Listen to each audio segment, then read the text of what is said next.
What's up? How are you doing? How's it going? I've got some things I want to tell you about. Please pay your musicians. Please pay your musicians. Can you pay them? Can you pay them? Please. Can you please pay them? Please pay your musicians. Hey, why don't you pay your musicians? Why don't you reach to that wallet, pay your musicians? I'm going to keep advocating so that musician gets paid. And this is what we're talking about.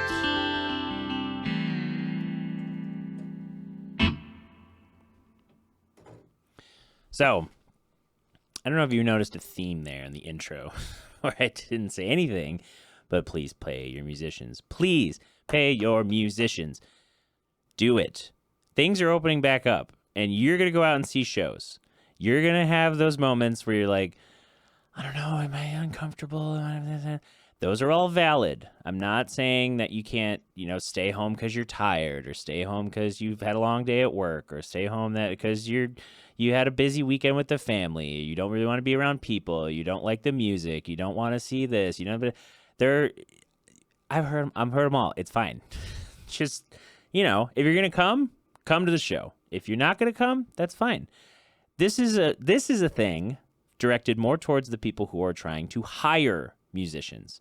We are in a post-pandemic world where and not even fully post-pandemic. There's, new strains. You probably get some booster shots. Roll the dice, baby. We're gonna keep going. But pay your musicians. Do it. You're hiring them not because you think they're rock stars or what. You're hiring them usually because there's some level of professionalism. You can't play music. Just like I'm not a doctor, or I'm not, I don't know, off the top of my head how much a venti Starbucks Frappuccino costs. The shorthands that come with working in a certain work culture. Like, I don't know if you just do this, you can take orders quicker and then it moves things along. I don't know that because I haven't worked those environments. I've worked music. A lot of people have worked music.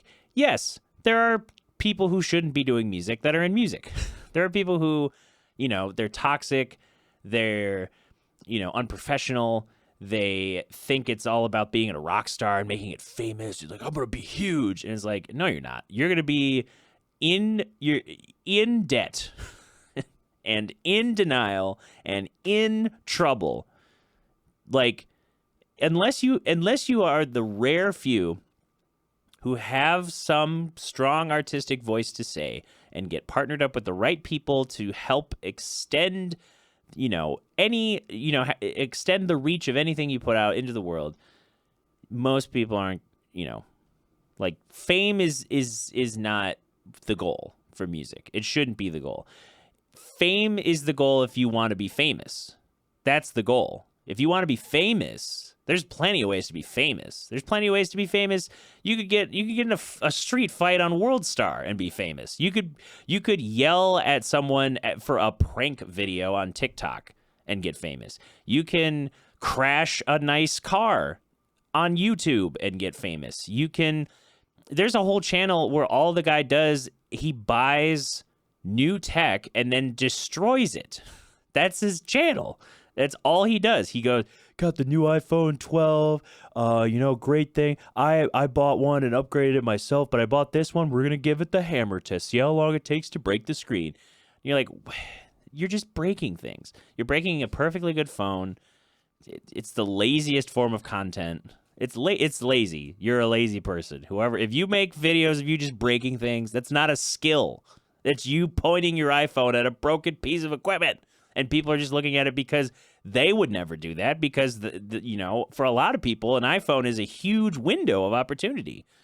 But I digress. Pay your musicians. Hey, I want you to look to your left, and I want you to look to your right. There's a lot of musicians out there, and they need some money tonight. So why don't you go ahead and reach into that wallet and pay your musicians?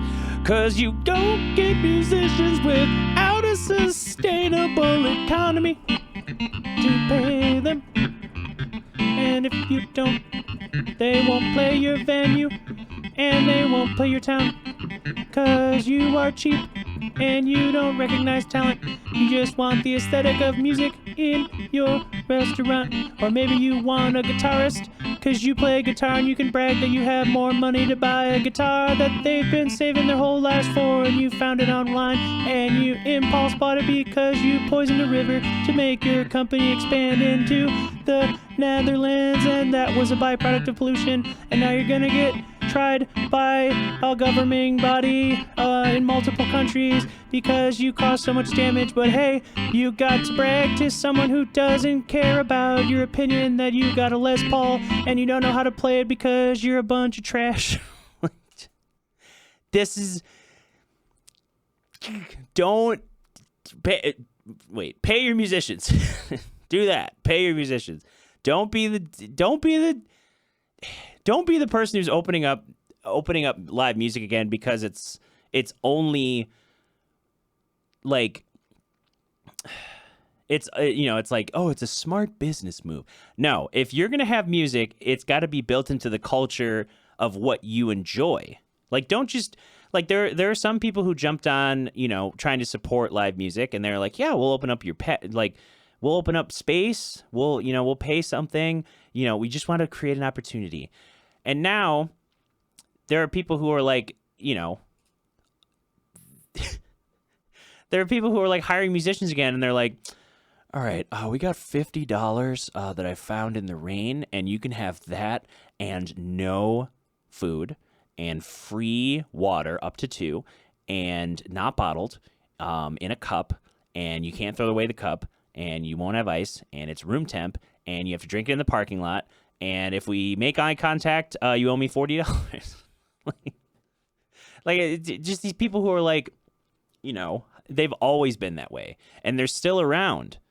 The people who just kind of like, they hid behind like, we need help. Oh, the pandemic has ruined. Meanwhile, all the musicians are like, bruh, you don't pay anybody, and you're a trash venue. Your venue's not up to code. I'm not 20, and I know, like, the venues that are all trashy are like some of the places that are like, sliding beers to minors under the table, and then they want to be like, no, we're a music, we support arts and culture. I'm like, no, you support underage drinking and partying. You support like the bare minimum of artistry. You support emerging bands in the sense that you just let them do whatever. You're not built. The culture is being built by the artist. It's not being built by the venue. Like, that's what I think people don't understand. The culture of a music hub is a two-way street. It's the venue putting in time and effort and energy to create a cool space and an environment for people to, want to spend their time, want to spend their money, want to, be able to listen to music or dance or whatever. And then the other part is the artist bringing the people, the artist cultivating the fans. Some people might like the venue. Some people might not. Some people it might be their first time there. And some people won't go to certain venues because they don't want a certain aesthetic. Like, some people, they're like, I want to be outside. I want to, be by the water, or like, oh, I only go see shows if it's at this venue because they have great sound, great seating. It's usually very affordable. Or like, oh, I'm a donor, so I get a box suite at the symphony, and I like the classics. Everyone's got their own version of what they like of a show. And when you pay artists well, in a way that like shows you're supporting artistry, especially if groups are putting in time and energy and work to promote all of their stuff and build an audience and bring something to a table. Imagine if you went to a diner and you went up to the counter and you were like, "Hey, I would like the breakfast special. It's $8.99. and I'll have wheat toast." And they're like, "Cool. You have to also bring 15 other people because you have to meet a certain threshold before we can sell you this meal." Like, that's how a lot of ticketed events work. It's just like, if nobody shows up, no one's getting paid. And sure, the venue incurs that risk, but they also get all of the reward. They hit a certain, you have to hit a certain threshold that pays the venue's costs, and then you get paid. And so when you're trying to put in the work and effort to make things, bring in a culture, you're spending a lot of your own time and money and energy. Meanwhile, the venue's also working hard, trying to do stuff. It's a two-way street, though. It's got to be work. You got to have cooperation. It can't just be like standoffish venue owners and standoffish booking people being like, I don't know. Like, I would rather have some sort of cooperation, that even a no, like just a blanket, like, hey, not the vibe we're looking for, or that date's not open, whatever. Like, just support, pay musicians, and then people who are making new opportunities, like, understand what you're paying for when you're hiring professional acts. They might be younger than you. You might see them as children, but some of these people who are, younger 20s, they're putting in the time and the work. They're playing at a good quality. They're, easy to work with. And if you just think like, oh, it's just a bunch of kids. It's like, no, they're adults. They're paying. Some of them are in school. Some of them are out of school, and this is their career.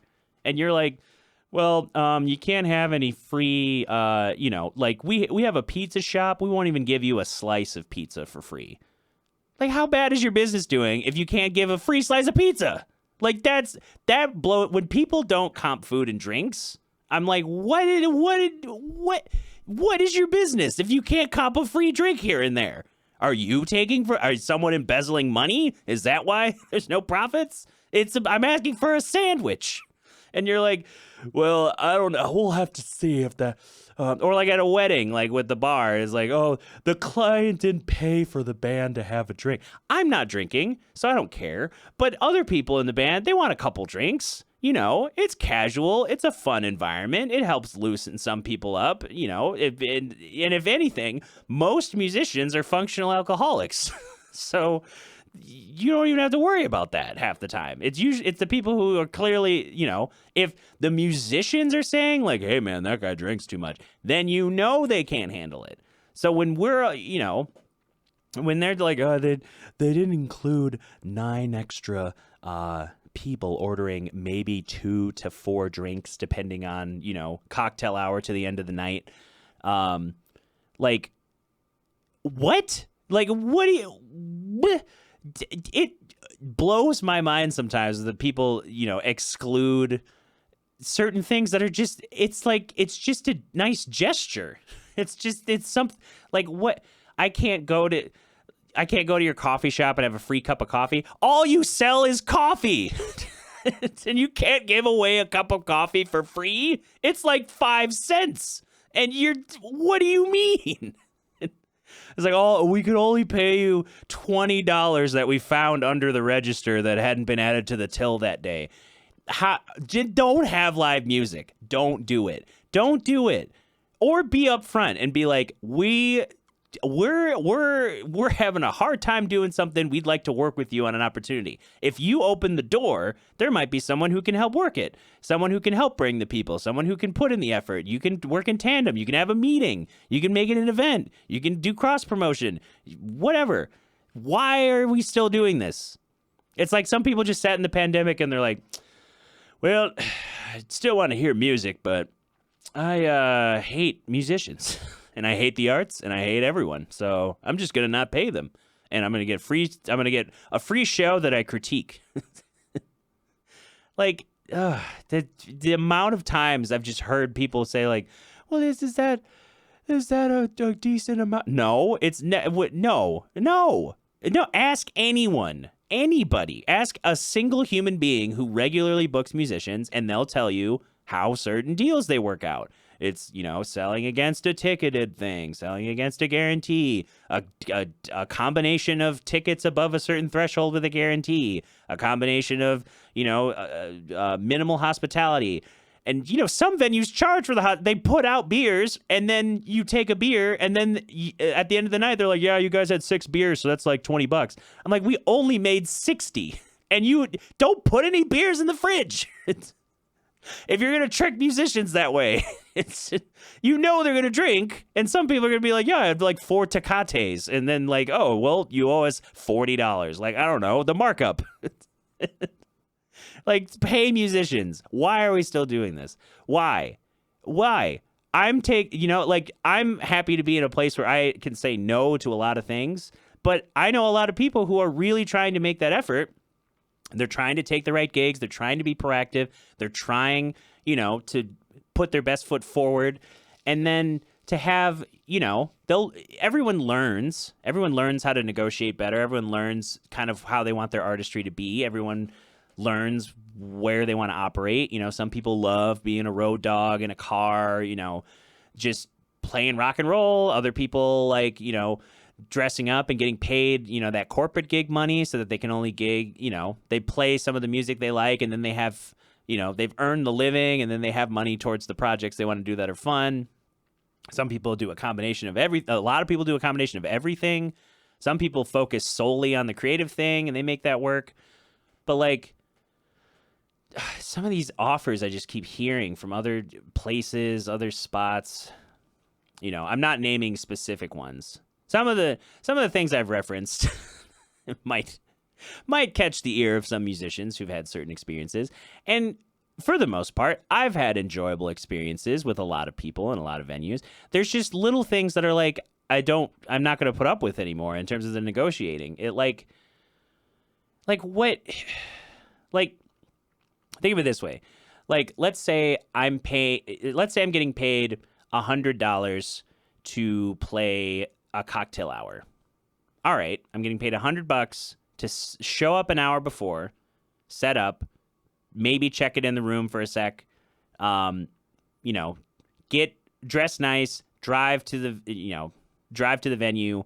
It might be an hour away, it might be 2 hours away, it might be next door. Doesn't matter. There's still some element of travel, and load in and load out. And then, is there requests? Okay. Is there, we just want jazz. Okay. That's different than just all requests. That is better. Not the best, but $100, let's say, for, I don't know, a 6-piece funk band to play something. Again, not referencing anything in particular.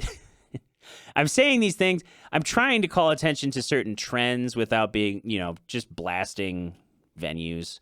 Because for the most part, venues get it. They've been around long enough. And I'm preaching to the choir sometimes with even people within venues that are like, yeah, I really wish we could do this type of stuff. But, management, or we're part of a chain, or we're part of a governing entity that controls all of our business moves.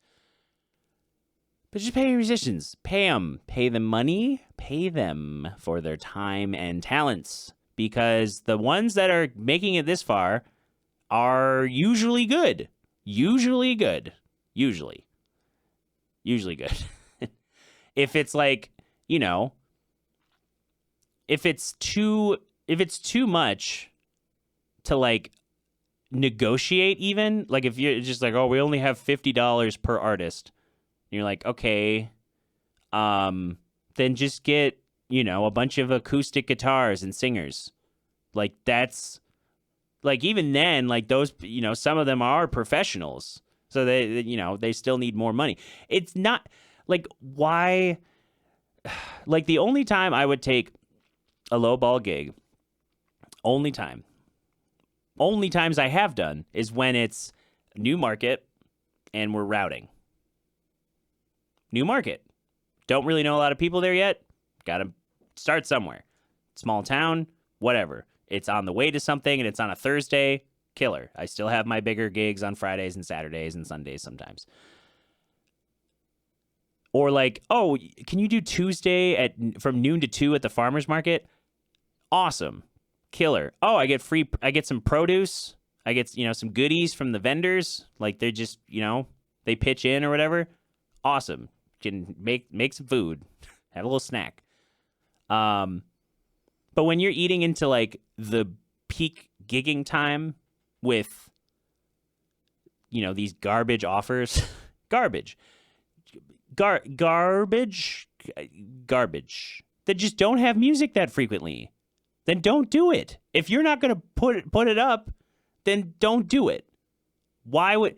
Because otherwise, all you're doing is hiring noise. You're hiring noise. If you're selling, if you're like, here's $50 and all the PBR you could. I don't want any more free PBR. I don't want any more free beer. I don't care. I'll try a craft beer because I like to taste, there's a craft and artistry to beer. But I don't want to, there's gonna be free drinks. Like, it's gonna be sick. I don't care. I want to pay my bills. I want to upgrade my equipment. I want to be able to ascend. I don't need any more free beers. I can get free beers without playing. Like, what do you mean? Dude, we're going to give you, check this out. We got free beers. Oh my God, you have free beers. I'm all yours. It turns out my self-worth is just how trashed I can get. Like, I'm so sick of that. I'm sick of like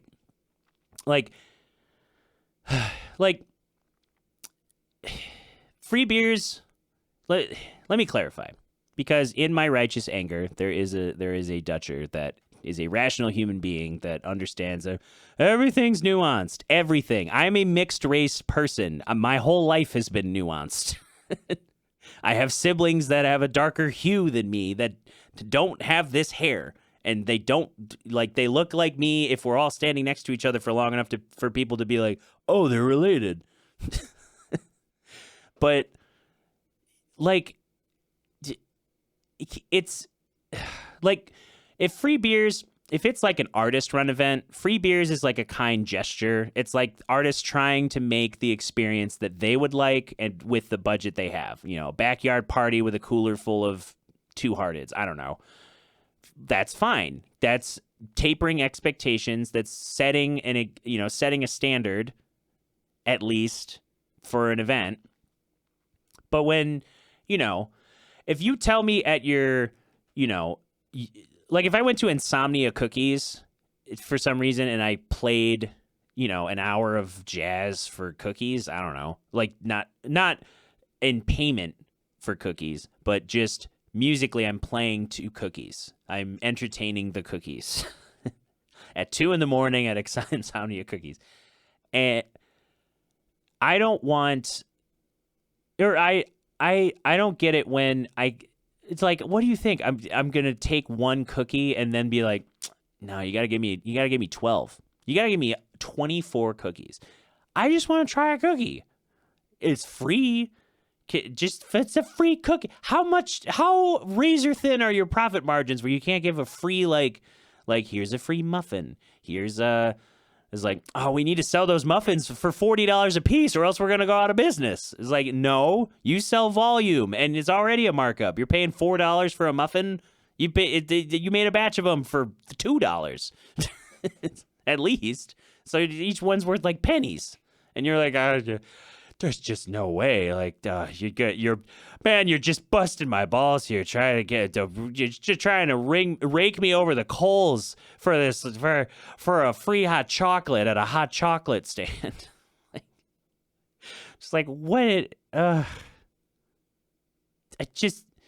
I just want people to get supported and paid. So the past year just decimated so many people's motivations and dreams, and the people that are hanging on are so I am with a lot of people's mindsets where we're it's a mixture of we're super grateful to be back.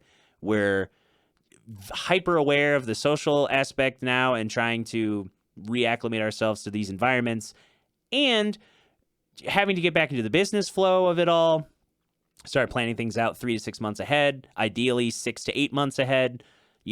These long arcs that we're planning, album trajectories, getting everything set up, getting everything registered, getting everything recorded, getting everything published, getting all the assets made, all the artwork made, all the, things printed, sending things out for the company, vinyl's backed up for, production's backed up right now for months. Like people, it is insane, the amount of work that goes, and I've said it before, the amount of work that goes into making your favorite artists have longevity isn't as easy as it looks. Like we might put on a great show, or you might see a great show and be like, that band was killer, but you don't know the hours that it took to get to that point. You don't know the hours of practicing, debating, thinking about, are we doing the right things? Like, trying different things, figuring out our market, figuring out, our audience, figuring out. And obviously, we love the direct feed, the direct communication, the fans we see at shows, the people that support our art, the people that support all this stuff.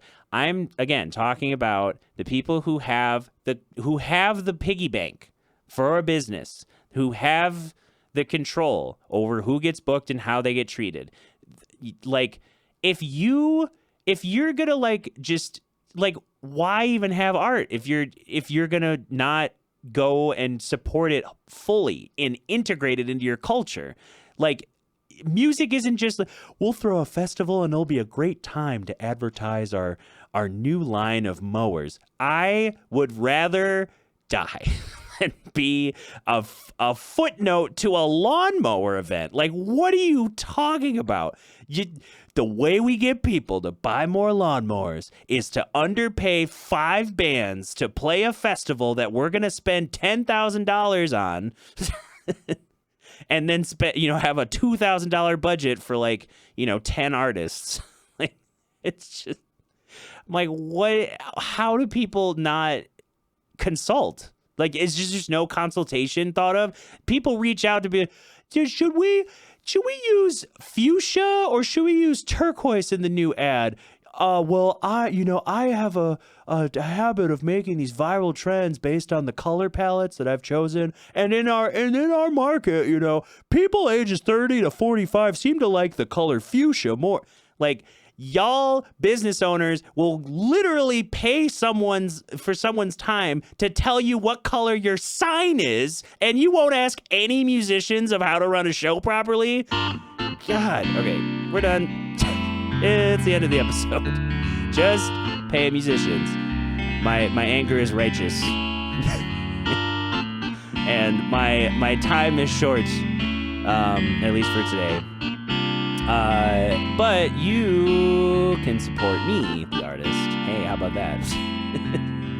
I just spent a whole episode guilting people with money. And I'm like, hey, do you want to pay me? But, I'm just happy if you're listening and it made you think about something. Maybe you can go talk to your friend and, figure out how to plan an event the right way the second time. Or maybe you go to a business owner and be like, hey, if someone in the public was just like, hey, what do you pay musicians? Like, hey, what do you pay musicians? And then they're like, oh, we pay them not well, or we treat them badly, or we barely give them any room to grow, and we don't advertise anything they're doing, and we just want them to advertise our business and bring the people into the door because we only care about dollars and cents. And we won't give them any free gear, any free things, because we don't really care. We just want an aesthetic choice to complement our dining room. It's like buying a table. So, but, support me or not. Maybe you're like, I'm done with him. He just yells at me. But I'm only yelling today because I'm so tired. I'm running on probably a collective 20 hours of sleep over the last 4 nights. So I'm very tired. And I appreciate you entertaining this and listening to this and absorbing it and learning and growing. And we can all be part of a big community and support one another and see people paid and all that stuff. But I had to get this off my chest because it's just been sitting there stewing like a stew. But next week, maybe I'll get some more sleep and we can talk about, I don't know, something else. But until then, see you next time and enjoy your week. Hopefully you go see musicians. They're back out doing stuff. Okay, see ya.